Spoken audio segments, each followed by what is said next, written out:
Assalamualaikum warahmatullahi wabarakatuh. Anda rindu mendengarkan kajian-kajian dari ustadz-ustadz kita dari Aceh? Kunjungi channel YouTube Maulizul Akbar NAD. Subscribe, like, share, komen.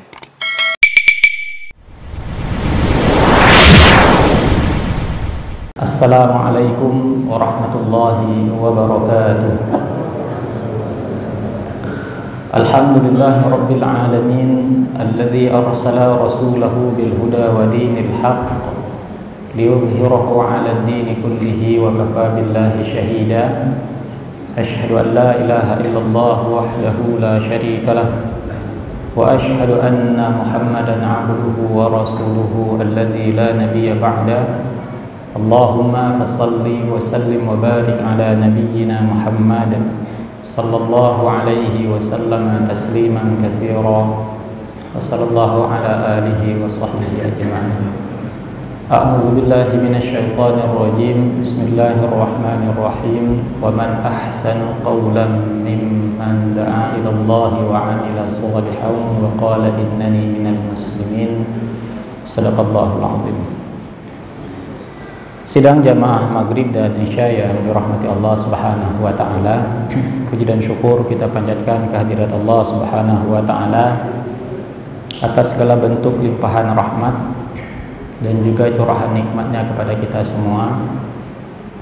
Kemudian tak lupa salawat beriring salam semoga senantiasa tercurahkan kepada baginda Rasulullah Muhammad sallallahu alaihi wasallam, begitu pula kepada para keluarganya dan juga kepada para sahabatnya sekalian.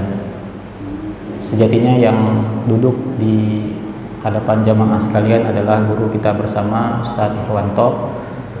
Namun karena beliau harus keluar kota, sepertinya ke Semelu pada agenda MTQ, maka kami yang diminta untuk menggantikan beliau pada kesempatan kali ini. Baik sidang jamaah yang dirahmati Allah Subhanahu wa taala, pada kesempatan kali ini kami ingin mengajak diri kami sendiri dan juga sidang jamaah sekalian untuk kembali mengulang kaji satu materi tentang kedudukan adab dan akhlak di dalam Islam. Kenapa kita perlu senantiasa mengulang kaji tema ini? Yang pertama, kita hidup di akhir zaman, di mana pada saat ini tema-tema tentang akhlak sudah menjadi tema-tema yang dianggap sepele. Jadi kalau sudah bicara akhlak, semua orang merasa sudah tahu, sehingga merasa tidak perlu lagi untuk mengkajinya. Dan kalau materi akhlak ini kita ujiankan tertulis, insya Allah semua kita itu bisa mendapatkan nilai yang bagus, karena memang sudah kita ketahui bersama. Kalau ditanya buang sampah itu sembarangan atau pada tempatnya, semua orang akan menjawab buang sampah pada tempatnya. Tahu. Tapi kenyataannya, walaupun sudah ditulis dilarang buang sampah di sini, di situ dia buang sampah. Artinya tahu dia, tapi tulisan itu tidak cukup. Bahkan Masya Allah pada hari ini, supaya orang tidak buang sampah di situ harus dipakai kalimat-kalimat yang kasar. Siapa yang buang sampah di sini maka bla bla bla, kebun binatang keluar. Barang siapa yang buang sampah di sini tanggung sendiri akibatnya. Baru besok berkurang sampahnya. Atau kadang-kadang diolok, dilarang buang sampah di sini, 2 meter dari situ dibuang sampah. Dilarang parkir di sini, di situ parkirnya. Kalau ditanya bagaimana akhlak terhadap kedua orang tua, semua orang sudah bisa menjawab. Berbuat baik kepada kedua orang tua, tidak membantahnya, melayaninya dengan sepenuh hati, ya kan? Tapi kenyataannya pada hari ini ada begitu banyak anak-anak yang durhaka kepada kedua orang tuanya, berbicara kasar kepada kedua orang tuanya. Padahal kalau ditanya bagaimana akhlak kepada orang tua, semua kita bisa jawab. Di sekolah bagaimana akhlak dengan guru? Harus sopan dengan guru, dengarkan apa yang dia sampaikan, Jangan ribut ketika dia memberikan pelajaran. Kalau diberikan tugas, laksanakan dengan baik. Semua bisa jawab.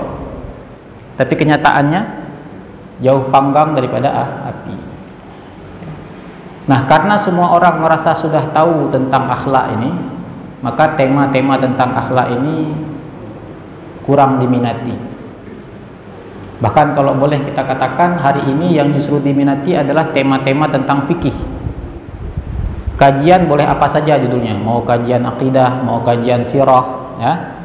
Ujung-ujungnya nanti pertanyaannya apa? Apa hukumnya? Jadi orang tertarik untuk mendalami fikih. Apakah tidak penting fikih? Oh, sangat penting. Bagaimana mungkin kita bisa melaksanakan sholat, ya, sesuai dengan apa yang dicontohkan oleh Nabi SAW kalau kita tidak belajar tentang fikih sholat, taharah dan lain sebagainya. Tapi yang harus diingat, ya, bahwa ketika kita beriman kepada Allah Subhanahu wa Ta'ala dan kemudian berusaha untuk bertakwa kepadanya, maka keimanan dan ketakwaan itu memerlukan bukti. Nah, bukti keimanan dan ketakwaan itu tidak hanya berupa ibadah yang kita kerjakan seperti sholat, puasa, zakat, haji dan lain sebagainya. Tapi bukti keimanan itu juga berupa akhlak. Bahkan boleh dikatakan akhlak ini merupakan buah dari ibadah. Jadi kita akan mengatakan pohon yang bermanfaat itu adalah pohon yang memiliki buah, yang buahnya itu lezat dan bisa dimakan oleh siapa saja dan bermanfaat buat siapa saja yang memakannya. Kalau kita ingin mengetahui seberapa baik kualitas tauhid kita, akidah kita, ketika kita mengucapkan la ilaha illallah, seberapa bermakna kalimah itu, maka selain kita melihat ibadah kita, maka yang menjadi indikator ciri-cirinya kualitas dari akidah kita itu adalah akhlak. Bagaimana Allah Subhanahu wa Ta'ala memisalkan kalimat yang baik, yaitu kalimat la ilaha illallah, kalimat tauhid itu di dalam surah Ibrahim. Alam tara kaifa daraballahu mathalan kalimatan thayyibatan kasyajaratin thayyibatin asluha thabitu wa far'uha fis sama. Perumpamaan kalimat yang baik itu adalah laksana sebuah pohon. Sebuah pohon yang baik.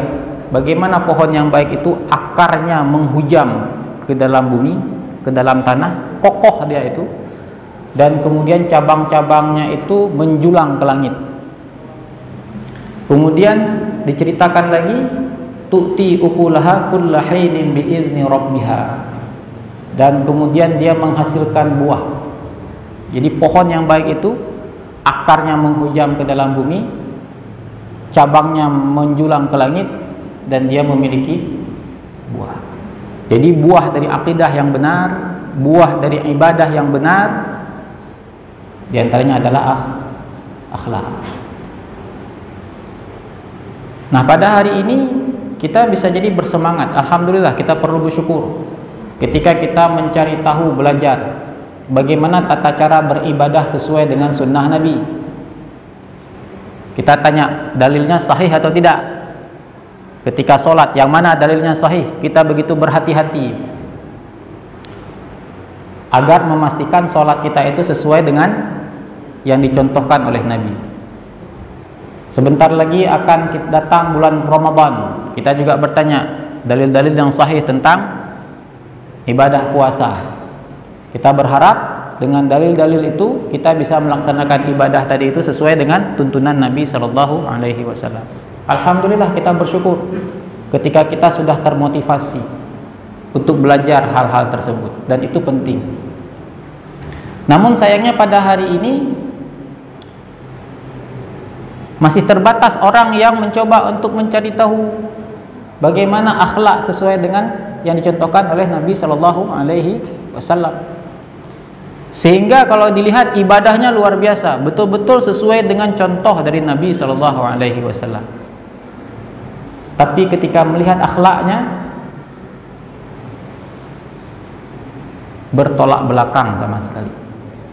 Jadi seolah-olah yang dia pahami Nabi itu diutus oleh Allah Subhanahu wa taala hanya sekedar mencontohkan tentang gerakan solat, mencontohkan bagaimana puasa, mencontohkan bagaimana zakat, haji, selesai.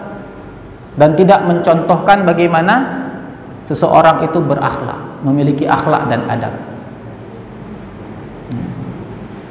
Nah, sidang jamaah yang dirahmati Allah Subhanahu wa taala, bagaimana perhatian para ulama-ulama terdahulu pada generasi salafus salih terkait dengan adab dan akhlak ini? Perhatikan bagaimana perkataan Imam Malik. Imam Malik mengatakan, pelajarilah adab sebelum Anda mempelajari ilmu. Adab itu ditempatkan di atas ilmu. Ada orang memiliki ilmu. Adik-adik hari ini belajar, punya ilmu, tahu ini, tahu itu, hafal hadis ini, hafal hadis itu. Tapi ketika tidak memiliki adab, bisa jadi ilmu yang kalian pelajari itu justru akan membinasakan kalian. Ya. Orang yang kemudian terperangkap pada jurang kesombongan akibat ilmunya karena dia tidak memiliki adab. Sehingga semakin dia berilmu, semakin jauh dia dari adab. Semakin dia berilmu, semakin sombong dia. Dan kesombongan itu akan membinasakan dia. Kita pada hari ini alhamdulillah adik-adik mendapatkan kesempatan untuk menuntut ilmu. Tapi kita juga harus berkaca, bercermin. Bagaimana dengan adab kita? Karena kalau dikatakan orang yang berilmu pada saat Nabi SAW diutus di tengah-tengah bangsa Arab, justru orang-orang yang membangkang dengan beliau itu sebagian besar adalah orang-orang yang dikenal sebagai orang yang berilmu. Di antara orang-orang yang begitu keras permusuhannya kepada Nabi siapa? Ahlul Kitab.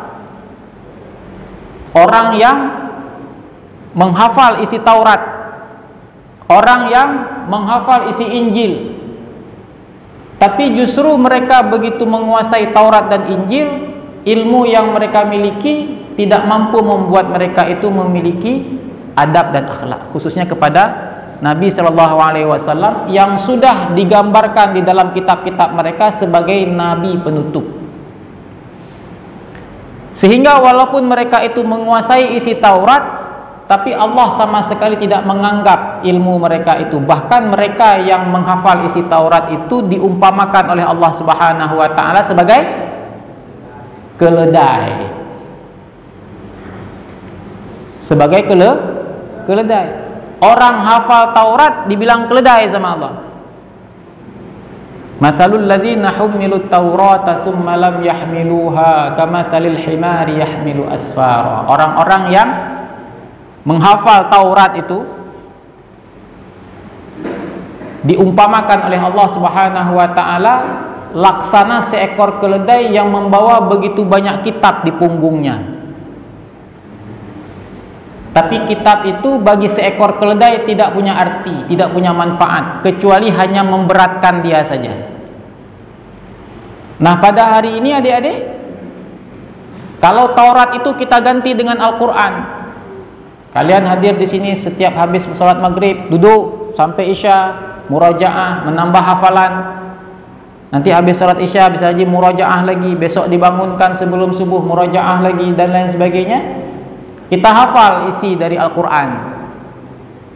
Tapi ketika apa yang terdapat dalam Al-Quran itu tidak kemudian membekas pada diri kita, kita juga masuk dalam perumpamaan tadi.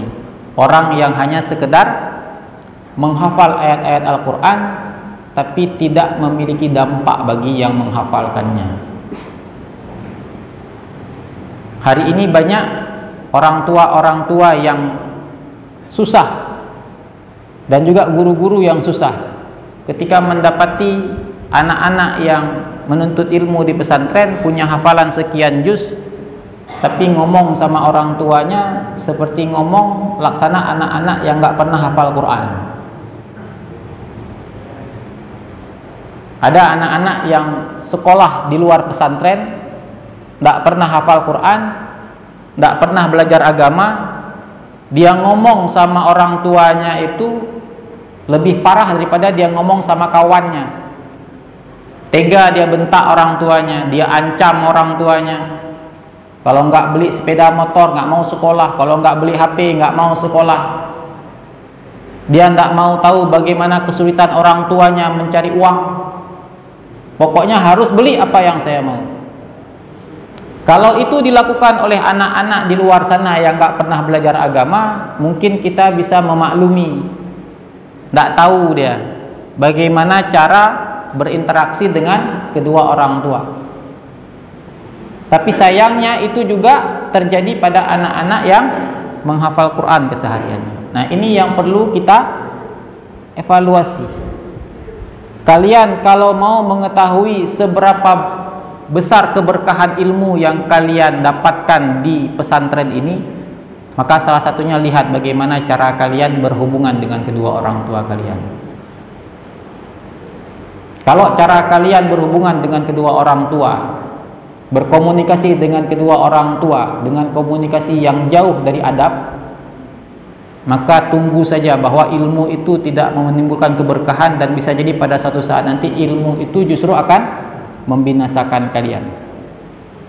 Karena ilmu yang tidak ada keberkahan di dalamnya akan membuat orang-orang yang memiliki ilmu tersebut begitu susah untuk dinasihati. Jadi orang yang paling susah dinasihati siapa? Ustadz biasanya, tengku, ulama. Kenapa? Sudah tahu semua. Nyan hadis kah baca? Awai lo hafal engkau. Itu ya. Duluan kami tahu daripada kamu. Saya dulu ingat, ini bukan saya mendiskreditkan yang kuliah di IAIN ya Pak ya. Bukan, sama sekali bukan. Tapi ketika saya dulu aktif di lembaga dakwah kampus, di Rohis kalau bahasanya, Rohani Islam ya. Kita yang bukan latar belakang pesantren, yang bukan latar belakang IAIN, itu kan awam dengan agama. Jadi kita pengen belajar, habis kuliah pergi ke masjid belajar. Nah, ketika kita bertemu dengan teman-teman di lembaga dakwah kampus IAIN, apa kata mereka? Susah kali kita berdakwah di IAIN. Kenapa? Setiap kita sampaikan dalil mereka bilang kami sudah tahu.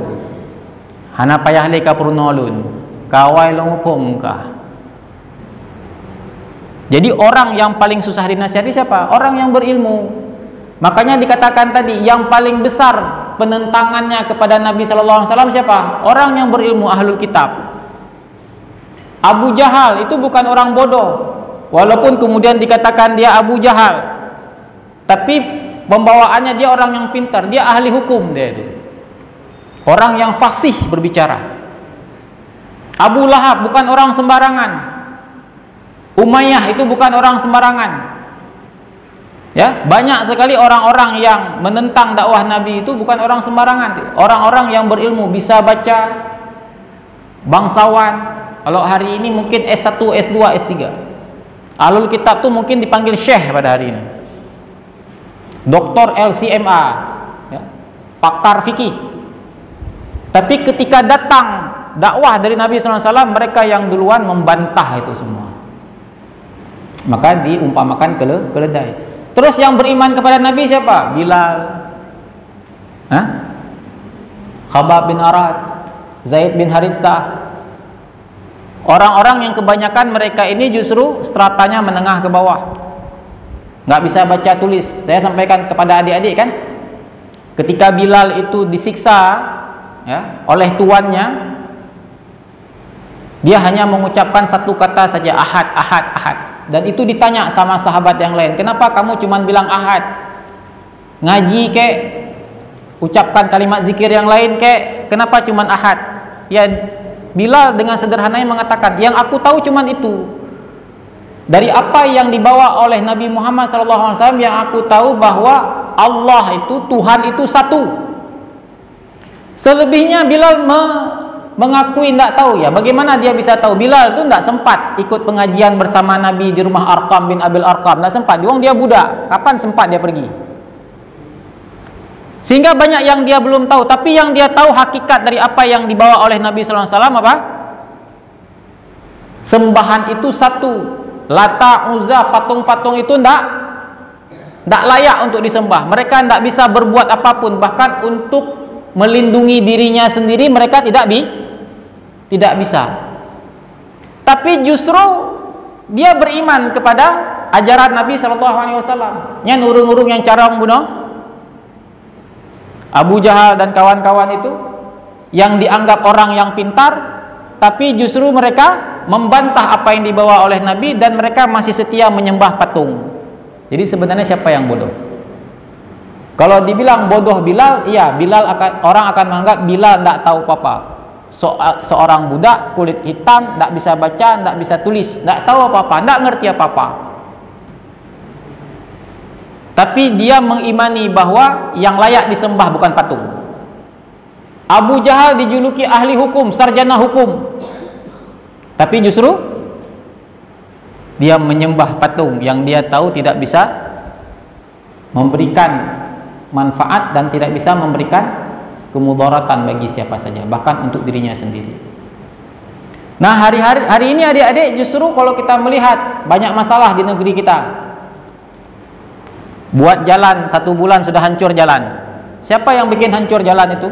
Yang buat jalan yang cepat bolong itu siapa? Bukan anak tamatan SD, teknik sipil, ya kan?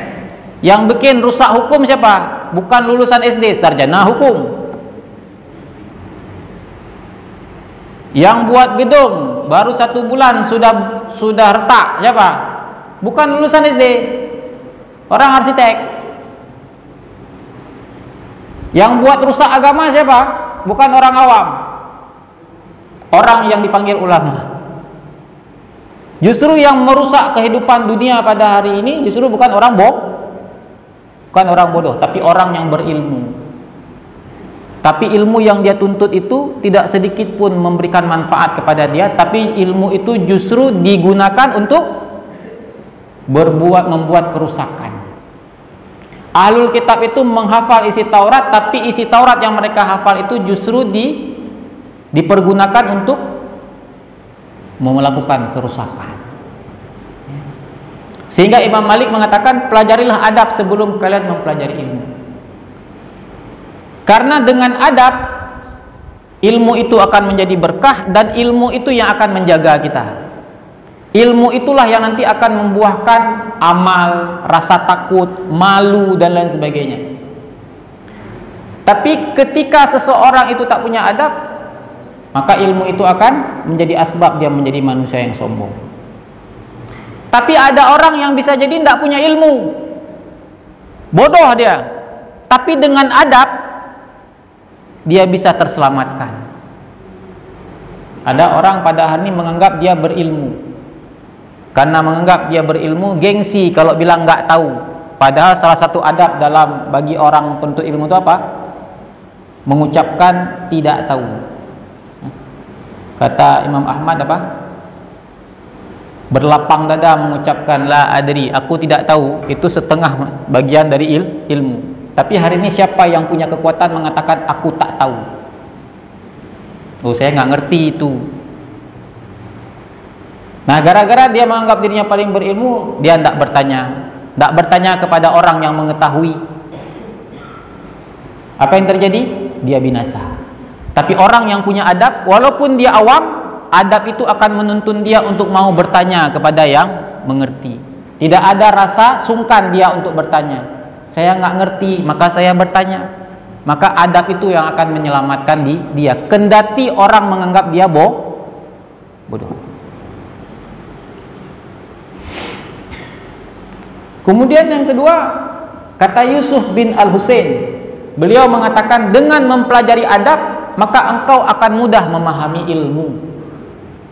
Jadi adik-adik dan juga sidang jamaah sekalian, dan ini juga menjadi peringatan bagi kami sendiri, ketika kita berusaha untuk belajar tentang satu disiplin ilmu, dan kita mendapati ilmu itu begitu sulit kita kuasai, begitu sulit kita pahami, maka jangan terburu-buru menyalahkan ilmu itu memang susah, atau buru-buru menyalahkan gurunya nggak beres ngajar, gurunya nggak betul mengajar.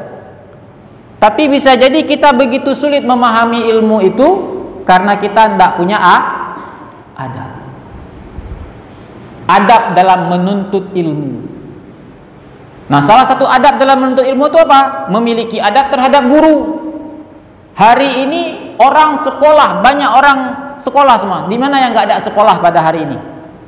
Semua sekolah semakin hari semakin banyak apa semakin sedikit? Semakin banyak. Kampus semakin banyak apa semakin sedikit? Semakin banyak. 20 tahun, 30 tahun yang lalu mungkin S1 bisa dihitung, 40 tahun yang lalu. Tapi orang punya adab. Dulu gelar Dr. Andes, apa ya? Dr. Andes. Saya punya guru Pak Dailir, saya ingat sekali, guru geografi. Beliau bukan S1, BA tuh sekarang D3. Tapi beliau mengajar itu, Masya Allah. Itu datang bawa kapur ya. Tentang geografi itu dia kuasai semua. Hari ini yang ngajar S3, entah apa yang dia bilang. Bahkan di kampus saya mengatakan, sang-sang makin S3 makin bangai bagah-bagah. Hari ini S1 di mana-mana. Siapa yang enggak S1 hari ini? Semakin banyak S1, mesti perlu S1. S2 banyak juga hari ini. Jadi kalau dilihat kerumunan orang, tidak susah lagi mencari orang yang memiliki gelar S2. S3 banyak juga sekarang, profesor semakin mudah sekarang. Tapi kenapa sekolah makin banyak, persoalan kok semakin sulit? Persoalan negara ini semakin sulit. Apakah kekurangan orang pintar? Enggak. Kekurangan sarjana? Enggak. Sarjana semakin hari semakin banyak. Di Aceh ini deh, Bapak ya, kalau bisa dikatakan Aceh ini merupakan salah satu provinsi yang paling banyak perguruan tinggi ya, Pak. Perguruan tinggi negeri aja setahu saya 9. Itu enggak sih swasta. Ada Unsiah, ada Universitas Teguh Umar, ada Universitas Maliku Saleh, Universitas Samudra, IAIN Lois Mawe, UIN Ar-Raniri, di Melabuh ada lagi, Gajah Putih, apalagi di Sangsa juga ada, Politeknik. Padahal jumlah penduduknya 4 juta. Kampus banyak. Tapi persoalan Aceh, orang pintar banyak, tapi orang yang tak punya adab. Ilmu mereka ada, tapi karena tidak disertai adab, maka ilmu itu tidak bermanfaat. Sehingga kita akan mendapati semua persoalan hancur gitu. Pembangunan bermasalah, hukum bermasalah. Kenapa? Karena ilmu yang dituntut tadi itu tidak didahului oleh adab. Orang yang hafal Quran makin banyak apa makin sedikit? Pesantren hafal Quran makin banyak apa makin sedikit? Makin banyak. Ini bentar lagi ini akan muncul banyak sekali billboard sekolah tahfiz Quran. Pergi ke Banda Aceh sekarang. Pergi ke Banda Aceh sekarang. Masuk ke Simpang Lambaru itu billboard itu, ya ini sekarang lagi saingan sama caleg ya. Tapi kalau nggak ada pemilu, itu hampir rata itu billboard itu sekolah daya tahfiz Quran. Makin banyak orang hafal Quran hari ini. Dulu jarang kita mendapati anak segini sudah hafal sekian juz, ya Pak ya. Sekarang segini udah. Disyukuri kita mensyukuri. Tapi masalahnya kita juga semakin langka mendapati anak-anak yang memiliki akhlak kepada orang tuanya, memiliki akhlak kepada gurunya, memiliki akhlak kepada sesama temannya. Hafal Quran 5 juz, curi punya kawan, curi terus. Pantang lihat kawan, lale pegang uang. Yang curi siapa? Anak hafal 5 juz. Ada kayak gitu? Hah? Yang pukul kawannya, yang bully kawannya, bukan gak punya hafalan, bukan qul huwallahu ahad dia hafal. Hah? Bukan qul huwallahu ahad dia hafal. Tak apa-apa dia hafal. Tapi dia tumbuk kawannya, dia ejek kawannya, dia maki kawannya. Ada kayak gitu? Nggak ada. Hah? Kenapa diam? Nggak ada ya? Nggak ada. Itu tadi ya. Jadi kalau diingatin sudah tahu saya Ustaz. Nah, berbicara harus sopan Ustaz kan? Nggak tahu saya. Tapi ketika ngomong tetap. Jadi kalau susah memahamimu, maka lihat adab kita masing-masing, evaluasi. Di antaranya apa? Adab kepada guru. Kalau kita kurang ajar sama guru, jangan berharap ilmu yang diajarkan sama guru itu bisa kita pahami. Dulu saya ingat, dan itu menjadi evaluasi. Dulu guru yang paling sering dimaki sama murid siapa? Guru matematika, guru fisika, entah apa-apa dibilang, killer, guru killer, dan lain sebagainya. Karena menganggap paling susah matematika itu, paling susah fisika itu. Sebenarnya bukan susah. Wong dia dah duluan bilang gurunya itu killer. Kalau gurunya pendek sedikit dia bilang bayi tabung, macam-macam dulu zaman saya gitu. Kalau gurunya tinggi sedikit Mr. Long dia panggil. Macam-macam lah. Gara-gara begitu dia perlakukan gurunya, tertutup semua itu. Kenapa? Adab tidak ada. Kepada siapa adab tidak ada? Kepada gurunya sendiri. Tiada ya. Jadi jangan kurang ajar sama guru. Ibnu Mubarak mengatakan apa? Kami mempelajari masalah adab itu 30 tahun. Sementara kami mempelajari ilmu 20 tahun. Lebih lama mana? Lebih lama mempelajari adab. Jadi para ulama menghargai orang yang beradab daripada orang yang berilmu. Kalau di dunia kerja, kalian masih jauh mungkin ya. Masih jauh kalian di dunia pekerjaan karena masih SMP, masih SMA. Tapi kalau kita pada hari di kantor Pak ya, coba kita evaluasi Pak di kantor.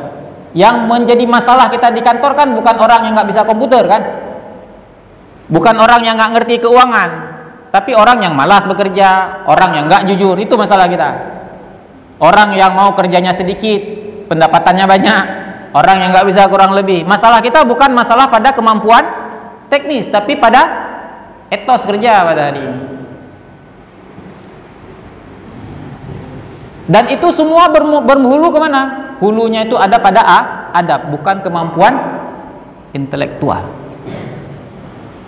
Jadi bisa dibayangkan ya, pada hari ini kita rusak negara ini, bermasalah negara kita ini bukan karena kita kekurangan orang yang pintar, tapi kita sangat kekurangan orang yang memiliki adab.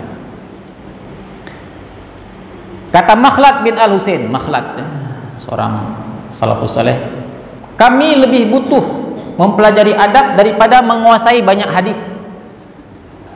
Ya. Kami lebih membutuhkan mempelajari adab daripada menguasai banyak hadis. Kalau hanya berapa jumlah hadis yang dihafalkan, orang bisa melakukan itu semua. Tapi orang yang memiliki adab itu jauh lebih susah. Imam Malik mengatakan, dulu ibuku menyuruhku untuk bermajelis dengan Rabi'ah ibnu Abi Abdurrahman, belajar ya sama Rabi'ah, seorang faqih di kota Madinah pada masa itu. Kemudian ibu dari Imam Malik waktu itu berwasiat kepada beliau, pelajarilah adab darinya, dari Rabi'ah, sebelum engkau mempelajari ilmu darinya. Pelajarilah adab dari Rabi'ah sebelum kamu mempelajari darinya ilmu. Adab.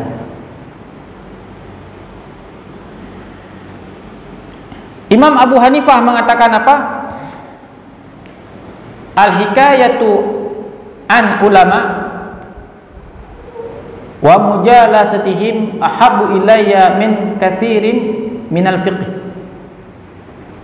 Sesungguhnya kisah-kisah para ulama, kisah-kisah orang terdahulu, kisah-kisah orang yang soleh terdahulu, dan kemudian duduk bersama dengan orang-orang soleh itu lebih aku sukai daripada mempelajari beberapa bab fikih. Karena dalam kisah-kisah mereka, ketika kemudian kita berinteraksi dengan mereka, kisah-kisah para salafus soleh dulu, ada begitu banyak adab dan akhlak yang bisa kita ketahui. Jadi Imam Abu Hanifah mengatakan mempelajari kisah orang-orang terdahulu, duduk-duduk bermajelis dengan mereka, itu lebih beliau sukai daripada mempelajari beberapa bab fikih. Sekali lagi, ini bukan menafikan pelajaran fikih ya, tapi itu yang saya katakan tadi. Orang pada hari ini mengerti hukum, tahu hukum dia, ulama-ulama yang tadi menghancurkan agama ini bukan dia nggak tahu dalil, tapi dia tahu dalil. Tapi pengetahuan mereka tentang dalil itu tidak membuat mereka itu kemudian menegakkan agama ini dengan sebenar-benarnya. Justru mereka adalah orang-orang yang menghancurkan agama ini.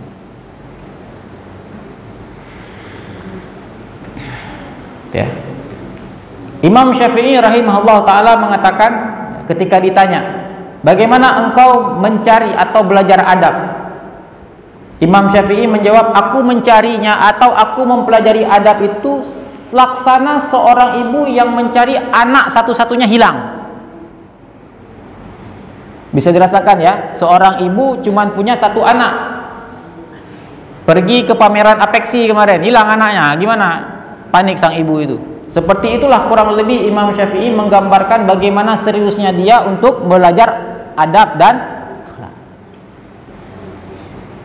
Terus kenapa mereka itu kok bisa menguasai fikih dan lain sebagainya? Kalau kita pikir dengan akal, rasa-rasanya seperti tidak mungkin. Imam An-Nawawi itu punya kitab yang begitu banyak. Beliau juga mengajar, beliau juga belajar, beliau juga ikut jihad, beliau juga macam-macam. Ada di antara ulama itu memiliki istri, keluarga dan lain sebagainya. Imam An-Nawawi tidak berkeluarga.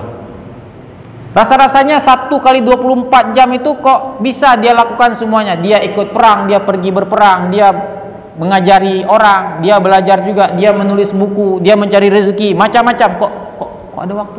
Dia baca Al-Quran, masih sempat sholat malam, sholat duha, entah apa-apa dia lakukan.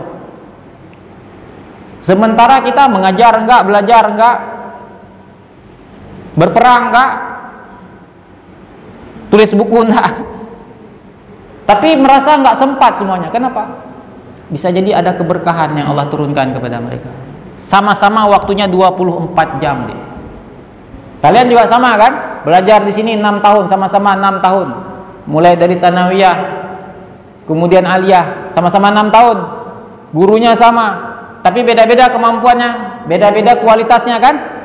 Bisa jadi itu bagian dari keberkahan ilmu. Dan keberkahan itu bergantung pada apa?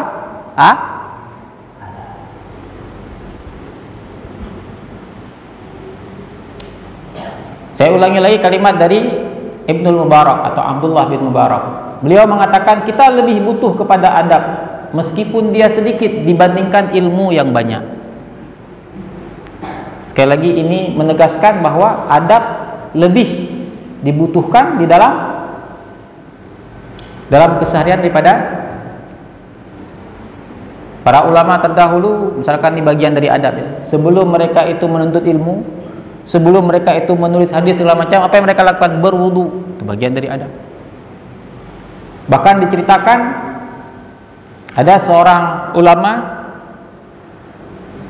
yang bernama Imam As-Sarqashi. Beliau itu punya prinsip ya. Ketika mengulang-ulang pelajaran, beliau harus dalam keadaan suci, dalam keadaan berwudu. Itu beliau prinsip beliau begitu. Nah, pada suatu malam beliau masuk angin, dikatakan sampai harus berulang-ulang buang angin. Baru duduk bentar buang angin lagi, baru duduk bentar buang angin lagi. Sampai beliau mengatakan dalam satu malam itu aku harus 17 kali bolak-balik berwudu hanya untuk menjaga dia dalam keadaan suci ketika mengulang-ulang pelajarannya. Kita mungkin sekali 2 kali buang angin dan ego yang ele ya. Padahal kita kamar mandinya dekat, kamar mandi dalam rumah. Orang zaman dulu kamar mandi di luar rumah, harus timba lagi. Tidak ada sanyo seperti kita pada hari ini, tapi 17 kali dia bisa mengulang-ulang mengambil wudu hanya demi mempertahankan dirinya dalam keadaan suci ketika menuntut ilmu. Mungkin kita nggak bisa kayak beliau, tapi paling tidak kita bisa mencontoh. Jadi jangan sampai kita hanya mengatakan begini, Imam Syafi'i cerdas, IQ-nya tinggi. Nah, kita hari ini menghargai IQ, seolah-olah IQ itu segala-galanya. Oh, Imam Abu Hanifah cerdas orangnya, wajarlah. Tapi kita lupa mencari tahu bagaimana proses mereka menuntut ilmu sehingga mereka bisa menguasai berbagai macam disiplin ilmu, sehingga ilmu mereka berkah sampai manfaat itu kita rasakan hari ini. Mereka sudah wafat sekian abad lamanya.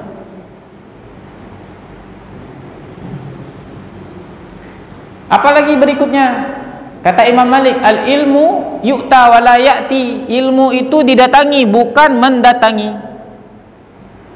Suatu ketika khalifah meminta Imam Malik untuk datang ke istana mengajarkan anak khalifah privat, suruh datang ke istana. Anak saya di istana, guru datang kemari ya. Imam Malik menolak, dan beliau mengatakan tadi itu, ilmu itu didatangi, bukan mendatangi. Jadi anakmu yang mendatangi ilmu, bukan ilmu yang mendatangi anak. Di sekolah juga begitu, di kelas. Bagaimana kita bisa menguasai ilmu adik-adik kalau di kelas guru yang tunggu kita?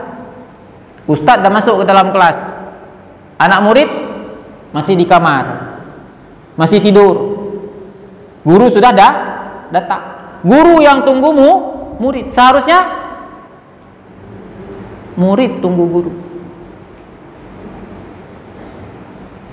Murid tunggu guru. Itu adab. Kalau guru tunggu murid, ya memang nggak ada hukuman, memang bisa jadi. Tapi adab itu murid tunggu guru.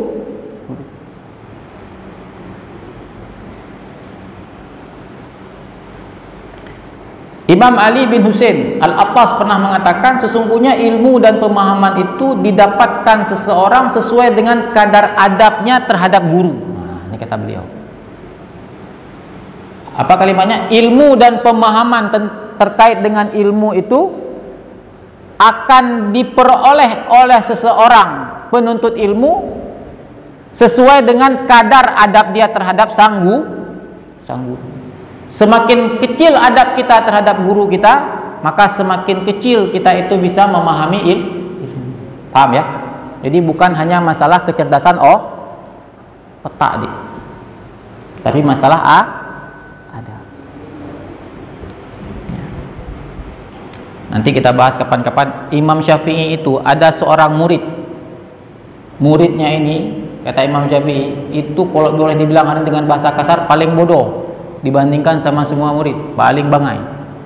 Imam Syafi'i itu sampai harus mengulang-ulang, 3 kali ulang masih belum ngerti juga. Tapi ternyata murid yang dianggap bodoh ini justru kemudian menjadi pewaris ajaran beliau, menjadi rujukan bagi orang lain. Kemudian terkait dengan akhlak, kalau nggak sempat kita lanjutkan yang ini. Apa kata Nabi Shallallahu Alaihi Wasallam? Tidak ada sesuatu yang lebih berat pada timbangan seorang mukmin pada hari kiamat daripada akhlak yang mulia. Jadi jangan dikira timbangan pahala kita itu hanya diisi dengan sholat, hanya diisi dengan puasa.